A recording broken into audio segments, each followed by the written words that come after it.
Sino ka? At bakit taglay mo ang kapangyarihan ni Inagunit at Malandok? Maging ang pagkabay ni Apo Lakay. Sabihin mo, sino ka? Tanong ng nilalang. Ako, si Raha Balinsusay, pinuno ng angkang batuka ng pulo ng Panay. Tugon ni Balinsusay, sabay tagpas ng ulo ng nilalang at agad na naging abo ang katawan nito. Inakala ni Balinsusay na tapos na ang laban, ngunit nagkamali siya. Laking gulat niya nang magwika si Salbog. Raha, kasunod ng diwatang sarong ang kanyang mga kawal. Wika nito. Ano? Anong ginawa mo, Salbog? Ninais mo ba talagang lipunin ng sangkatauhan? Wika nito at agad na natigilan dahil sa malakas na dagungdong na kanyang narinig. At mula sa bitak na pinagmulan ni Sarong, lumabas ang napakaraming mga mandirigmang. Ang katawan ay animoy na aagnas na.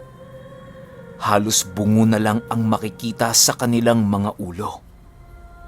At habang naglalakad ang mga ito patungo sa kinaroroonan ni Salbog, ay nagkakandalagas ang mga laman nito. At nang akmang sasalakay na si Balinsusay, biglang naglaho ang mga kampilang hawak niya. Mahabaging lalahon, patnubayan po ninyo ko. Wika ni Balinsusay. Lumapit sa kanya si Salbog at nagwika ng, Raha, umalis na kayo dito. Ako na ang haharap sa kanila. Wika nito at agad na tinulungan ang Raha. Hindi, Salbog. Kailanman hindi ko tinalikuran ang aking mga kaaway. Lalo pa, ang isang taong tinuring ko ng anak.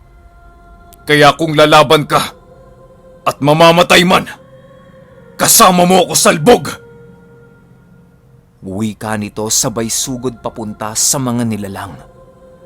At habang papatakbo ang Raha, ay lumitaw ang alaga ni Salbog. Yung malaasong nilalang na dumukot kay Salve.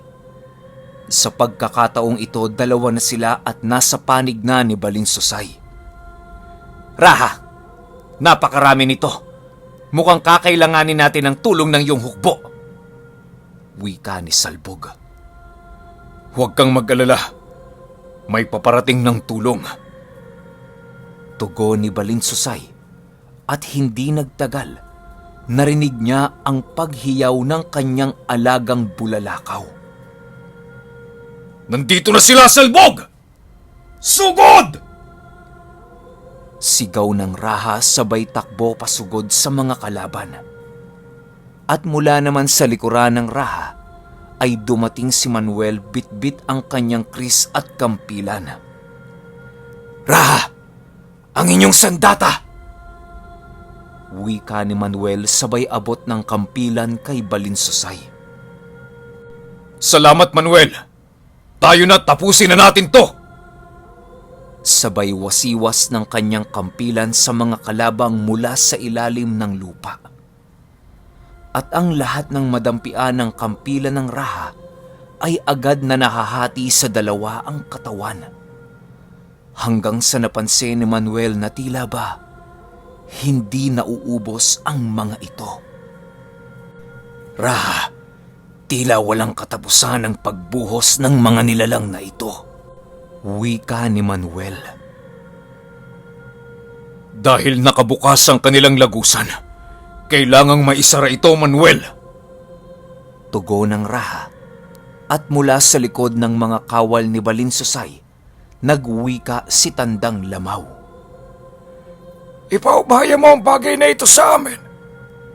Sa ngayon, harapin ninyo ang mga kalaban bago pa sila magkalat sa bayan at maghasik ng kamatayan sa mga taong kanilang madadaanan.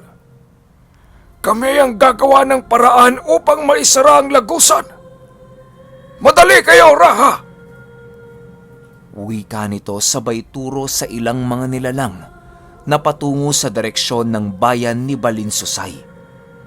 Agad namang tumakbo ang Raha at hinabol ang ilang mga nilalang. Matagumpay niyang naagapan ang pagkalat ng mga ito sa pamamagitan ng kanyang alagang bulalakaw.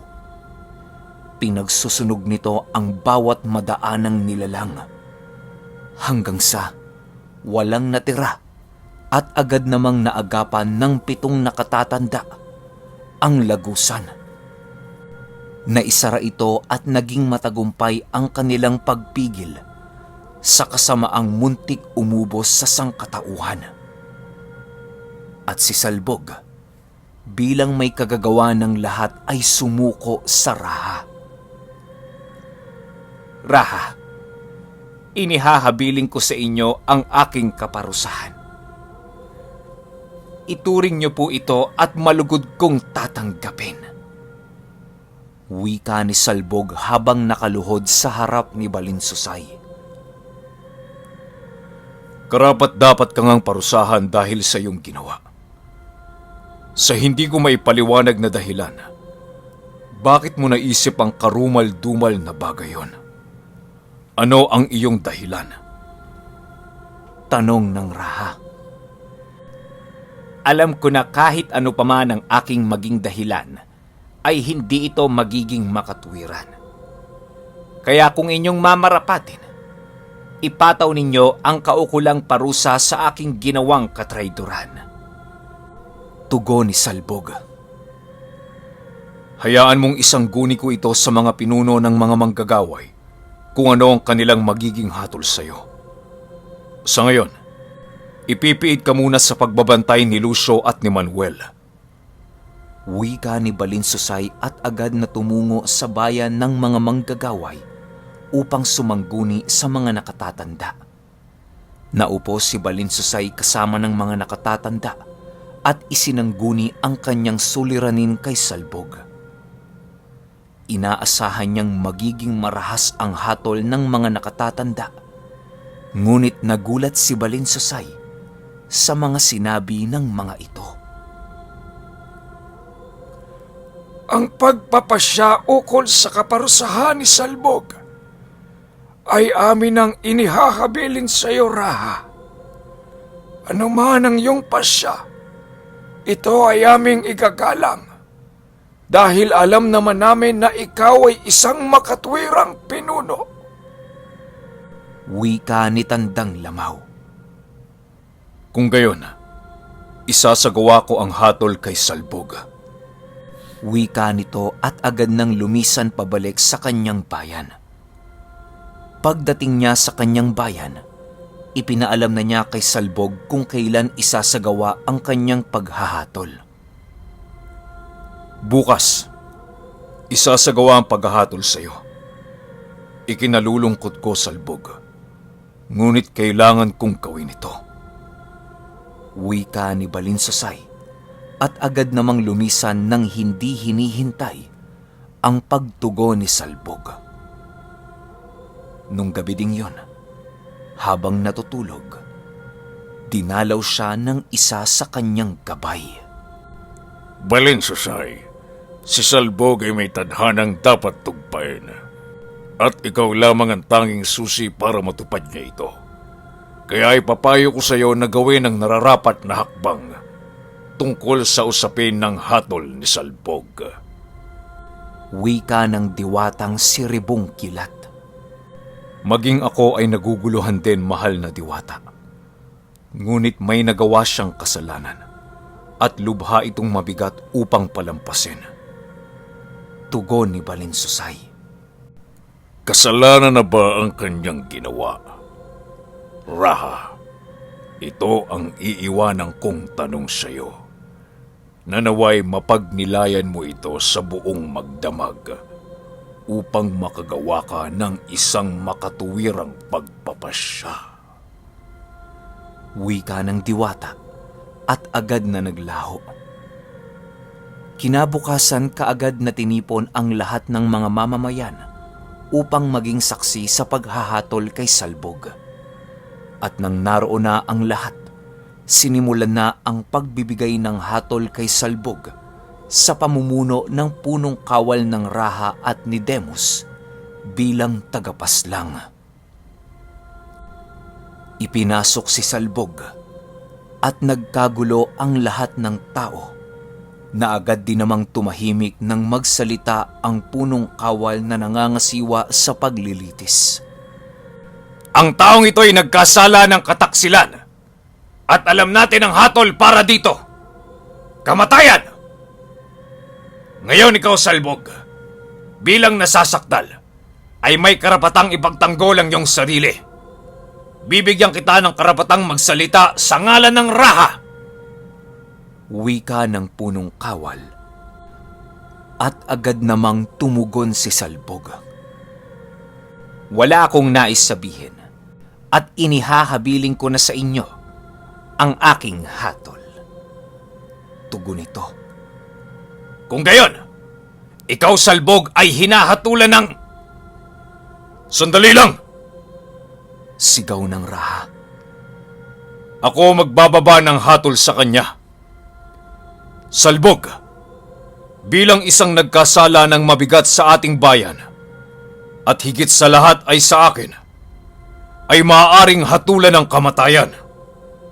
Ngunit, ang isang kasalanan gaano man kabigat, ay hindi matatakpan ang iyong ginawang kabutihan sa buong bayang ito. Isa ka sa mga nagtanggol at nagpanatili ng kapayapaan at kaligtasan sa bayang ito. Kaya ako, si Balinsusay, bilang Raha at pinuno ng bayang ito, ay hinahatulan kang maging malaya at patuloy na maglingkod sa aking tabi bilang minsahero. Wika ni Balinsusay na ikinagulat ng lahat. Ngunit sinang-ayunan ng mga lupo ng babaylan at ng mga nakatatanda. Ipinawalang sala ni Balinsusay si Salbog. Marahil sasabihin ninyo na nahihibang na ako upang palayain ang isang taong muntik umubos sa ating lahat. Ngunit, ang taong ito din ang naging dahilan upang maging ligtas ang bayan sa mga panahong wala ako. At alam ko na kaloob ng mga diwata ang kanyang katauhan upang gabayan tayo sa mga susunod na henerasyon. Ito ang aking hatol. Kung may tumututol, maaari nang magsalita. Ngunit alam ng Raha na walang tututol sa kanyang mga panukala. At bilang kaparusahan mo, Salbog, ikaw ay magsisilbi bilang manggagamot ng ating bayan. Wika ni Balinsusay. At mula nga ng araw na yon, nanilbihan si Salbog bilang mensahero at manggagamot. Sa paglipas ng panahon, naging mapayapa ang buong lupaing sakop ni Balinsusay. Sa kabila ng pananakop ng mga dayuhan, napanatili ni Balinsusay ang kaayusan. Naipagtatanggol niya ang kanyang mga mamamayan. Hanggang sa muling nagpakita sa kanya ang kanyang gabay. Habang naglilibot siya sa dalampasigan, biglang lumitaw ang kanyang gabay sa kanyang harapan. Pagbati sa'yo, mabunying Raha Balinsusay. Wika nito. Diwatang inagunit, isang karangalan ang madalaw ninyo. Ano po ang maipaglilingkod ko? Tugon nito habang nakaluhod. Alam ko na naging matagumpay ka sa iyong mga pagsubok. At alam ko din na napatunayan mo ang iyong sarili na maging karapat-dapat sa kung anong meron ka ngayon. Ang kapangyarihan mo, Raha, ay hindi lamang manatili kang buhay sa kapanahunang ito. Alam mo sa sarili mo na darating ang isang pagkakataon na gagamitin mo ito para sa ikabubuti ng lahat. At nais kong ipaalam sa iyo na dumating na ang takdang panahon para isakatuparan mo ang iyong bugna. Wika ng diwata. Sabihin niyo po sa akin ang dapat kong gawin at tatalima po ko sa inyong nais. Tugon ni Balinsusay. Sakupin mo ang bayan ng Hamtik. Dahil sa bayang yun mo ikakanlong ang itinakda. Tandaan mo, Balinsusay, napakalaking papel ang gagampanan ng angkang yun at nakaatang sa mga balikat mo ang isang napakabigat na tungkulin. At ang mga talang nasa katawan mo, kailangan itong mapangalagaan. Isagawa mo ang ritual ng pagbabatok kay Salve, ngunit ang mga tala ang iuukit mo sa kanyang balat. Gawin mo ito upang mapangalagaan mo siya at ang mga tala. Wika ni Inagunid. Masusunod po, mahal na diwata. Gagawin ko ang lahat ng panuto ninyo. Malugod na tugon ni Balinsusay. At dahil sa kautosang yon ng kanyang gabay, tinungo ni Balinsusay si Manuel at kinausap ito tungkol sa kanyang dapat gawin. Raha, kung ito man ay kalooban ng mga diwata, sino ko upang tumanggi? Isagawa na natin ang dapat gawin. Ihahanda ko ang ilang mga mandirigma sa bayang ito at hihingin ko din ang patnugot ng 7 nakatatanda. Wika ni Manuel. Gawin mo ang nararapat, Manuel. At sa paparating na pagbilog ng buwan, sisimulan natin ang pagkubkob ng bayan. At kung maaari, magpadala ka ng mga mamamayan sa bayan. Wika ni Balinsusay at biglang nagsalita si Salbog. Hayaan niyo pong akong gumawa ng bagay na yan, Raha. Magpapadala ako ng mga alaga ko sa Hamtik upang magmanman. Wika nito at agad namang nagpalipad ng 2 puting uwak si Salbog. Ang 2 uwak na yon ang magiging tagamanman. Antayin natin ang pagbabalik ng mga alaga ko upang maisagawa natin ang ating dapat gawin. Wika ni Salbog at agad ding pinaghanda ang mga kawal. Kapunuan, mawalang galang na. Bakit kailangan nating sakupin ang Hamtik? Tanong ng punong kawal. Hindi ko pa masasagot ang iyong katanungan. Ngunit malalaman ninyo pag nagtagumpay ang ating balak. Sa ngayon, tiyakin ninyong handa ang lahat dahil ang mga kalaban natin ay ang mga dayuhang may hawak sa bayan. 2 ibon sa isang bato ang ating gagawin. Ililigtas natin ang mga katutubo sa bayang yon at mapapalayas natin ang mga dayuhan. Tugon ng Raha sa kanyang mga mandirigma. Pagdating ng mga uwak ay agad na nagulat si Salbog kay Raha. Ang buong bayan ay napapalibutan ng mataas na bakod na gawa sa mga isinakong buhangin. At sa 4 na sulok nito ay may mga nakabantay na mga dayuhang kawal. May mga malalaking barel, may 4 na lagusan ng bayan, at lahat ng ito ay binabantayan din ng mga dayuhang kawal. Pagpapaliwanag ni Salbog.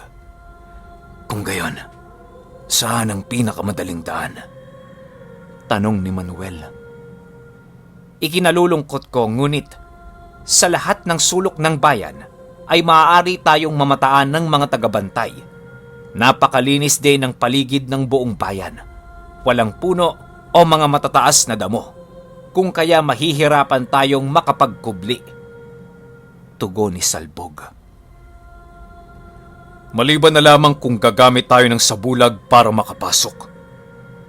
Wika ni Balinsusay. Maaari nating gawin yon. Ngunit iilang tao lamang ang maaaring makapasok sa loob ng bayan. tugon ni Manuel. Huwag kayong mag-alala. May naisip akong hakbang. Wika ni Salbog, at nang sumapit ang kabilugan ng buwan, kaagad nilang sinimulan ang kanilang mga hakbang at nagbalat kayo ang ilan sa kanilang mga mamamayan na pasimpleng pumasok sa loob ng bayan. At mula doon isinigawa nila ang kanilang binabalak. Ang ubusin ang lahat ng dayuhan sa bayang yon. Nang magsimulang gumawa ng kaguluhan sina Salbog at Manuel mula sa loob ng bayan, agad namang nakaagaw ng pansin yon ng mga dayuhan. Dahilan para agad silang kuyugin ng mga ito. Ginamit ni Salbog ang kanyang kakayahan sa pagmanipula ng mga insekto upang maparalisa ang mga bantay sa 4 na sulok ng bayan at maging sa mga lagusan na nagbigay daan upang makapasok ang lahat ng mandirigma ni Balinsusay. Agad pinagsisira ng mga ito ang mga gusali na itinayo ng mga dayuhan sa bayang yon. Walang awang pinagpapapaslang ang lahat ng mga dayuhan. Naiwan ang mga katutubong nakatira sa lugar na yon at matagumpay nilang nasakop ang bayan at napalaya ang mga mamamayan ng Hamtik. Simula ngayon, malaya na kayong muli. At ang bayang ito ang magkakanlong sa inyo sa ilalim ng aking pamumuno. Ang bayang ito ay muling mamumuhay ng walang takot. Wika ni Balinsusay at muli nilang isinaayos ang buong bayan. Bagaman niyakap na ng bayang ito ang kultura ng mga dayuhan, nananatili ang paniniwala ni Balinsusay sa mga diwata. Raha, bagay na bagay sa iyo ang bago mong kasuotan. Hindi na mahahalata na ikaw ay isang katutubong mandirigma. Ang nakikita ko ngayon ay isang modernong tao. Matawa-tawang wika ni Salbog. At agad namang napawi ang ngiti sa mukha ni Salbog nang lingunin siya ng Raha at tingnan ng masama. Paumanhin, Raha. Ngunit mag-iiba ang ating buhay sa bayang ito. Kakaiba na ang ating kapaligiran, maging ang uri ng pamumuhay natin. Dahil pumapasok na tayo sa panibagong yugto ng ating panahon. At kagaya ng sinabi ko sa iyo noon, hindi masamang yakapin ito. Wika ni Salbog. Alam ko na mahihirapan ang ilan sa ating mga kababayan. Ngunit alam ko na sa pagdaan ng panahon, makakaangkop din sila sa pagbabagong ito. At ang bayang ito ang magiging kanlungan natin at magiging saksi sa ating kultura. Dahil patuloy nating pagyayamanin ito at ililipat sa ating mga susunod na salin lahi. Wika ng Raha. At dahil sa mga kaganapan, naging matiwasay ang pamumuhay ng mga mamamayan. Naging bukas din sa kalakalan ang bayan ng Hamtik mula naman sa ibang karatig na mga bayan. At napag-alaman ni Balinsusay na mula sa ibang panig ng bansa ay nagsimula ng mag-aklas ang mga katutubo. Nagkaroon na din ng mga pangkat na lumalaban sa mga dayuhan. At napagtanto ni Balinsusay na nagiging mapanganib ang lahat para sa mga pangkaraniwang mamamayan, kung kaya napagpasyahan niyang sumangguni sa mga babaylan at nakatatanda ng bayan ng mga manggagaway. Iginagalang ng mga babaylan at nakatatanda ng bayang ito. Narito ko sa inyong harapan upang sumangguni sa isang suliraning hindi ko malulutas ng mag-isa. At hindi ako makapagpasya tungkol sa bagay na ito dahil sa mga pagbabagong nagaganap sa paligid. Nanganganib ang lahat ng ating mga kababayan. Napakalaking banta ng panganib ang paparating sa lahat. At ang unang pumasok sa aking isipan ay isali na ang mga tala kay Salve. At Manuel, Kailangan ko ang iyong pahintulot sa gagawin nating ritual. Wika ni Balinsusay. Raha, alam kong darating ang oras na ito, kung kaya ibinibigay ko ang aking pahintulot. Tugon ni Manuel. Kung gayon, isagawa na kaagad ang paglilipat ng mga tala kay Salve. At naging matagumpay naman ito. Sa pagkakataong ito, alam ko na magiging ligtas ang mga talang ito sa pangangalaga ng iyong anak Manuel. Ngayon, lumayo kayo sa lugar na ito. Magsimula kayo ng bagong buhay malayo sa kapuluang ito. Tugpain ninyo ang landas patungo sa ahop ng aking kapanalig na sila Kantundo at mamuhay kayo sa kanyang ahop. Alam kong magiging ligtas kayo doon hanggang sa takdang panahon. Wika ni Balinsusay at pinasama niya ang isa sa kanyang mga mandirigma upang magturo ng daan papunta sa ahop nila Kantundo sa Maynilad. Makalipas ang napakahabang panahon ng kapayapaan sa Kabisayaan at muling bumangon ang bansa mula sa pagkakalugmok.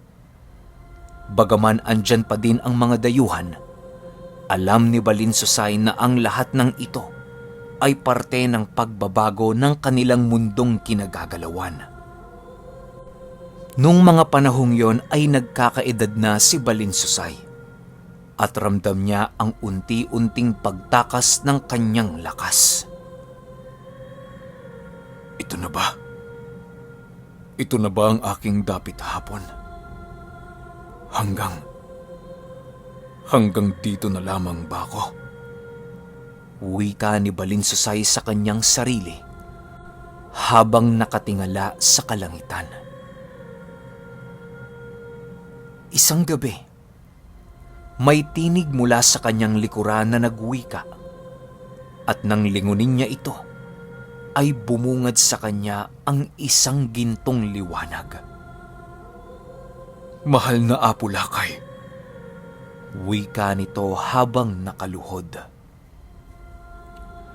Balinsusay, mahabang panahon na ang iyong pakikipaglaban sa mga digmaang dulot ng tao at ng kabilang mundo. At bakas na din sa iyong muka ang pagkahapok. Ngunit ipagpaumanhin mo aking piniling nilalang, ngunit hindi pa tapos ang iyong tungkulin. Kung kaya muli kong ibabalik ang iyong lakas at ang iyong kabataan. Mananatili ka sa anyong yon hanggat hindi natatapos ang iyong dapat gampanan. Hanggat hindi dumarating ang kapayapaan ng bawat lupain sa bansang ito, mananatili kang buhay at ipagtatanggol ang mga naniniwala sa balanse ng bawat bagay sa mundong ito. Ipagkakaloob ko din sa iyo ang kapangyarihang parusahan ang sinumang lalabag at magtatangkang sirain ang balanse ng kalikasan. At mula din sa bayang iyong inaaruga, ikakanlong mo ang angka na pagmumulan ng mga gabay na mangangalaga sa balanse ng kalikasan. Ngayon, Balinsusay, tanggapin mo ang aking basbas. Wika ni Apo Lakay, sabay dantay ng kanyang kamay sa ulo ni Balinsusay at unti-unting naramdaman ni Balinsusay ang pagbalik ng kanyang lakas at ng kanyang kabataan. Ngayon, Balinsusay, humayo ka at gampanan mo ang iyong huling tungkulin. Muling wika ni Apo Lakay at agad itong naglaho. Pagbalik ni Balinsusay sa bayan, laking gulat ng lahat nang makita nila ang Raha na muling bumalik ang kabataan. Ang iba halos hindi pa siya nakilala. Gayunpaman, alam ng mga mamamayan na ang kaharap nila ay walang iba kundi si Raha Balinsusay.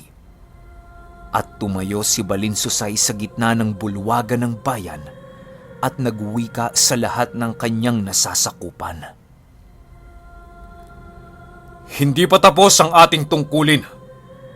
Patuloy nating pangangalagaan ang ating bayan at ang mayaman nating kultura. Ipalaganap ninyo sa lahat ng mga pook na inyong mapupuntahan ang ating pamumuhay at isalin ninyo sa inyong salinlahi ang bawat kaalaman na ating natutunan sa paglipas ng panahon. Wika ni Balinsusay. At nagdaan ang mga panahon, dumating ang takdang araw at matagumpay na nagawa ni Balinsusay ang kanyang bugna. Matapos ang kanyang tungkulin, hindi na muling nakita ang dalawang magkapatid. Nilisan nila ang bayan ng Hamtik. Nagpunta sa malayong lugar at hindi na muli pang bumalik. At ito, ang wakas ng isang maragtas na naging bahagi ng ating kultura na kailanman ay hindi mabubura sa ating isipan. Mula sa ating mga ninuno hanggang sa mga kabataan sa kasalukuyan, ito ang maragtas ng isang makapangyarihang Raha na minsang tumapak sa lupain ng mga buhay. At ito ang kasaysayan ni Raha Balinsusay.